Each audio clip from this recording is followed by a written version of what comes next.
Hi guys, நான் தான் உங்கள் யூடிசி ஹண்டர் பேசுகிறேன். இந்த வீடியோவில் என்ன பார்க்க போகிறேன்னு பார்த்தீங்கன்னா, மறக்காம எல்லாரும் பார்ட் 4க்கு நல்ல ஒரு சப்போர்ட் கொடுத்தீங்க. அதுக்கு ரொம்ப ரொம்ப ரொம்ப ரொம்ப ரொம்ப தேங்க்யூ காய்ஸ். அதே மாதிரி இந்த பார்ட் 5க்கு நல்ல ஒரு சப்போர்ட் கொடுங்க.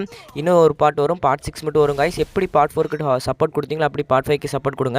நம்ம பேசுகிறதுக்குள்ளே நம்மளை அடிக்க ஆரம்பிச்சிட்டாங்க காய்ஸ். இந்த வீடியோவில் நம்ம வந்து இந்த மேட்ச் நம்ம போய் அடித்த ஒரு 15 கில் போட்டுடலாம். ஏற்கனவே ஒரு 13 கில் போட்டாச்சு.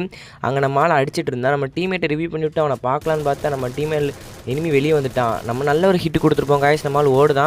இவனை கண்டிப்பாக நம்ம கில் எடுத்தவனா நம்ம டீமேட்க்கும் கில் வேணும்னா நம்ம விடுவோமா, அந்த 2 கில்லை போட்டால் தான் ஒரு 15 போட முடியும்னு ஏறி போயிடுவோம். நம்மளால் க்ளோவால் போட்டு அங்கே இது பண்ணிட்டு இருப்பான், ஹீல் பண்ணிட்டு இருப்பான். நம்ம டக்குன்னு மேலே ஏறிடுவோம் காய்ஸ். இந்த ஒருத்தனை முடிச்சுட்டா ஒரு 14 கில் போட்டாச்சு. இப்போ ஏற்கனவே ஒரு 14 கில் போட்டாச்சு காய்ஸ். இன்னும் ஒரு கில் தான் போட்டால் ஒரு 15 கில் போட்டு நல்ல ஒரு ப்ளஸ் ஆயிரும் இந்த மேட்ச்சு. எல்லாருக்கும் ரொம்ப ரொம்ப தேங்க்யூ காய்ஸ். பார்ட் 4க்கு எப்படி சப்போர்ட் பண்ணிங்களா அப்படியே பார்ட் 5க்கு சப்போர்ட் பண்ணுங்கள். நம்மளும் ஜோன் எடுத்துடலான்னு ஜோனுக்கு போயிட்டோம் காய்ஸ். இப்போ என் டீமேட்டை நான் ரிவ்யூ பண்ணனா இல்லையான்னு எல்லோரும் மறக்காமல் கமெண்ட்டில் பண்ணுங்கள்.